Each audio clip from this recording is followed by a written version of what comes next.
ভাত ম্যাগি মাছ তো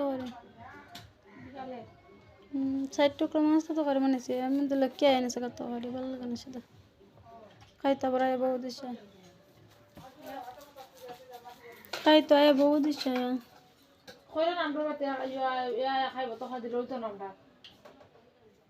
মা রান্তা সাথে লাগে 3 ঘন্টা থেকে দিদি আমার তরকারি দিবা দিদি আমার তরকারি দিবা আমি আর কিচ্ছু করছি না